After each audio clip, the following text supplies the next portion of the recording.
Did you know that ancient books banned by the church reveal that God was actually terrified of Adam? Yeah, you heard me right. God, the allegedly all-powerful creator of the universe, was scared of a single man. Hidden Gnostic scriptures like the Apocalypse of Adam, on the origin of the world, and the secret Gospel of John expose secrets that have been kept from us for centuries. And these texts were so terrifying to the church that they tried to destroy them all and persecuted anyone who had them as heretics. We're going to uncover why Adam was such a threat to God and how this ancient knowledge can transform your understanding of reality. And by the end of this video, you'll find out that it reveals the truth about what you really are, a truth that the church doesn't want you to know. Remember to like and subscribe. My channel is all about raising consciousness to create a new world. So when you hit like, it helps spread this information around. So take a second to hit it now. Also make sure that you follow my podcast on Spotify called Dawn of the New Earth. And my new book, Neogenesis, Dawn of the New Mind, is available on Amazon right now. Links are in the description of this video. Have you ever felt like there's a deeper truth about your existence that you're not being told? Well, what if I told you that you have a hidden potential that's been deliberately kept from you? See, I'm an ex-Christian, and I was always taught that Adam and Eve's story was about disobedience and punishment. But when I left the church and started exploring these ancient books, I found a completely different story. See, the Apocalypse of Adam is a book that gives us a very different picture and tells the story from Adam's point of view. And in it, Adam reveals something huge. Are you ready? There are actually two gods, the true God of light and a false satanic God of darkness. The true eternal God, which is a mind of divine light and the foundation of existence, is hidden. The evil false God is the creator of the material world and none other than the God of the Bible. This book starts with Adam speaking to his son Seth. So I'm sure that you've heard of Cain and Abel, but Seth, who's Seth? Well, we'll get to that soon, and it's important and it ties everything together. But first, we need to know what Adam tells him. So Adam tells Seth about how he and Eve were originally beings of light, full of divine knowledge,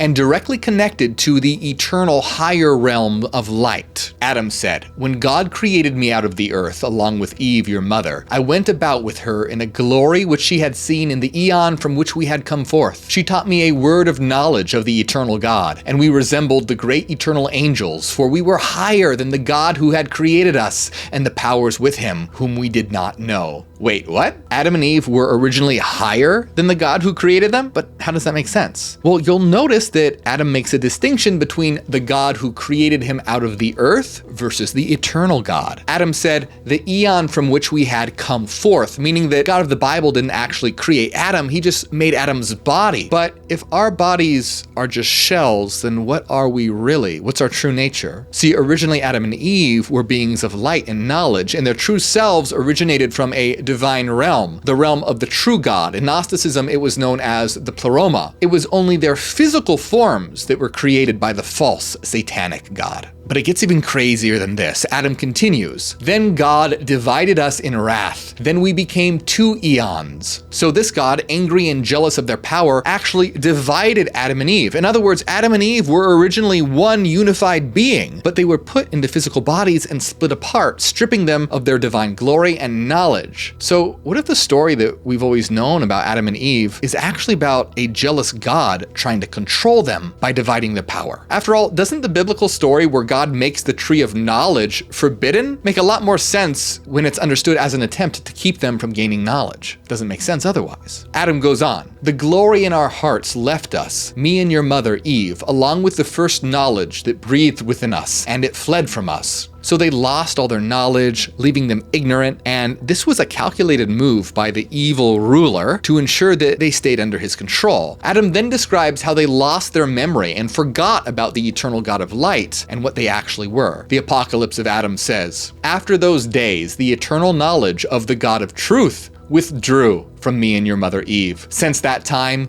we learned about dead things like men. Then we recognized the God who created us, and we served him in fear and slavery." Adam and Eve forgot what they truly were, and so they submitted to the lesser God who created them. So growing up, when I was a Christian, I always felt that there was a deeper truth that we weren't being told, that there was something just beyond our reach. And reading books like these made me feel like I was uncovering layers of a hidden reality, one where we're not just lowly sinners, but where our potential is infinitely greater than anything that we've been told. What if the true story of Adam and Eve is actually about a cosmic struggle for control. But wait a minute, this book, The Apocalypse of Adam, it starts more or less in the middle of the story. Where did Adam actually come from? What was he before he became trapped in a body? Well, the book, On the Origin of the World, describes what happened before humans and even the physical world were created. According to On the Origin of the World, the universe is much more layered and complex than the simple creation story that we know from the Bible. Like the Apocalypse of Adam, this book reveals that Adam was originally a being of light, known as an eon, and was infinitely more powerful than the creator god, who is not the true god. The true god is the source, a realm of pure light, while the false god is a lower, ignorant being of darkness who's named Yaldabaoth and was the chief ruler of chaos. So we know most of that already, but let's go back even further. According to On the Origin of the World, before Adam was trapped in a material body, he was an emanation from the true god of light and had the knowledge and power and ability to create and shape reality itself. And this terrified Yaldabaoth because it threatened his supremacy. The Origin of the World says, Adam of light created a great eternal realm for himself. In that eternal realm, he created 6 realms and their worlds, 6 in number, which are 7 times better than the heavens of chaos and their worlds. Notice this passage calls him Adam of light to emphasize this isn't the Adam that we know in a physical body. It's the divine Adam, a god that's so powerful that he created realms and worlds that were 7 times better than anything that Yaldabaoth could create. And this infuriated Yaldabaoth, who wants to be seen as the only god. Think about it. In the Bible, God claims that there are no other gods besides him, like in Isaiah 45:5, where he says, I am God, the only God there is, besides me there are no real gods. But On the Origin of the World tells a different story. Yaldabaoth is often called the chief creator, and he has dark servants known as Archons. So when the Archons see that Adam is a more powerful god, they laugh at Yaldabaoth. On the Origin of the World says, before Adam of light withdrew in the chaos, the authorities saw him. They laughed at the chief creator because he lied, saying, I am God, and there is no other God but me. When they came to him, they said, is this not the God who ruined our work? So this paints a very different picture from the Bible. Here, the authorities, or Archons, are mocking Yaldabaoth because he claimed to be the only God. And they pointed out that Adam is clearly a far more powerful God that puts their creations to shame. So what did they do? They came up with a plan. On the Origin of the World continues, Yaldabaoth answered and said, yes, but if you wish that he not be able to ruin our work, come, let's create a human being from the earth to serve us, so that whenever this being sees his likeness, he may become enamored of it. Then he will no longer ruin our work, but we shall make those who are born from the light our servants through all the time of this age. The idea was that if Adam became trapped in the body, he would become so blind and forgetful and distracted by the material world that he wouldn't realize what he really was. And so the Archons could then continue to trap more souls of light in bodies to enslave humanity. So according to this book, the creation of humanity wasn't out of kindness or love, but a move to control and manipulate. Now there's another forbidden book called the Secret Book of John, and this sheds more light on this. It says, Yaldabaoth's demonic forces envied the man. His understanding was far greater than that of those who had created him, and greater than that of the chief ruler himself. When they realized that he shone with light and could think better than they could, they took him and cast him down into the lowest depths of the material world. Yaldabaoth made Adam completely forgetful. So Adam's light and intellectual power were so intimidating that the rulers were driven by fear and envy, and they tried to suppress his potential by trapping him in the physical realm, causing him to forget his divine nature. Now, I want you to remember that the Apocalypse of Adam says that God divided Adam and Eve into 2 beings to divide their power. The Secret Book of John agrees with this as well, but what does that really mean? Well, Adam represents the power of the mind, while Eve represents something called epinoia, which is a bit like intuition and the ability of the mind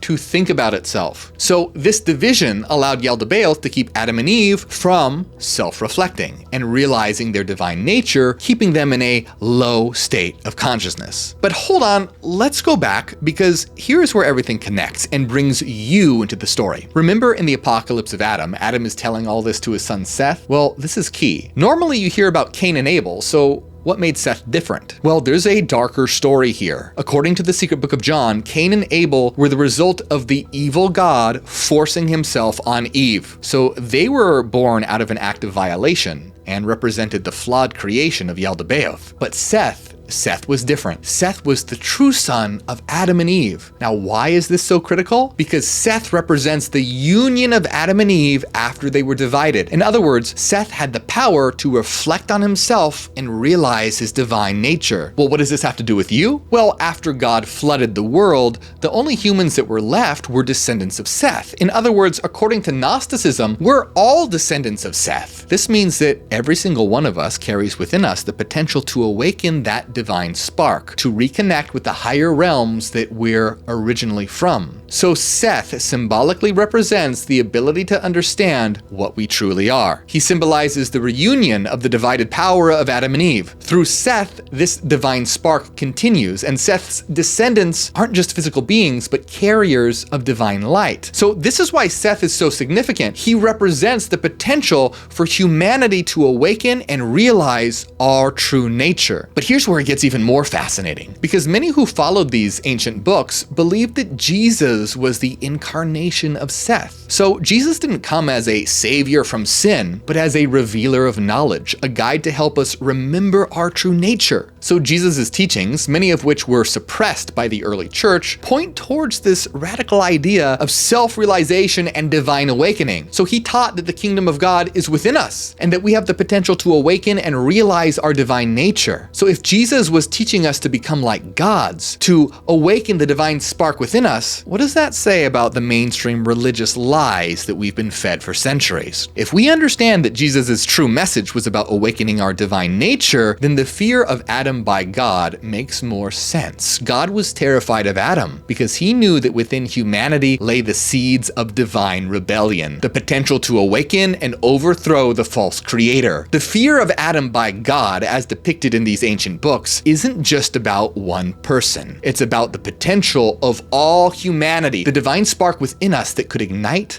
leading to a mass enlightenment that would render the false god powerless. Now, if we accept that we have a divine spark within us, the question is, how do we awaken it? In the Gospel of Thomas, Jesus says, "When you know yourselves, you will understand that you are children of the living Father." This means that self-knowledge is the key to unlocking our divine potential. By truly knowing ourselves, we can realize our inherent divinity. In the Gospel of Thomas, Jesus also said, "If they say to you, 'Where have you come from?' say to them, 'We have come from the light, from the place where the light came into being by itself. We are its children." Now, it's critical to understand that these ancient books are metaphors and symbolic. These events didn't actually happen. They're stories to help us realize what we really are. Adam and Eve are depicted as beings of light, and this symbolizes the divine knowledge and connection to the higher realms that humans possess. They're a metaphor for divine connection. Now, Seth, as the son of Adam and Eve, represents our ability to self-reflect and discover that inner divinity. And Christ represents the activation of this inner divinity, Christ consciousness, a higher state of mind. So Yaldabaoth isn't actually the creator of the material world. Yaldabaoth represents ignorance and the obstacles that keep us from fully realizing our potential. So modern day Christianity can be seen as a tool of Yaldabaoth. It's a false light that has twisted the message of Christ and perpetuates the ignorance of our true nature, keeping us locked in bondage. The original message was one of self-realization and divine awakening. We're not meant to be Christians. We're meant to be Christ's. You're not just a mere human being. You are a being with divine potential, a spark of the eternal source that's capable of awakening to a higher consciousness and challenging all the falsehoods and lies that have kept you bound. You have within you the power to transform your reality, to break free from the chains of ignorance, and to become what you were always meant to be, a divine being, enlightened, powerful, and free. Make sure that you like this video and subscribe. Check out my other videos. And if you want to help my channel grow, become a member on Patreon or YouTube for weekly members-only videos. And I want to give a big shout out to everyone who supports. My name is Morgue, and I am neogenian.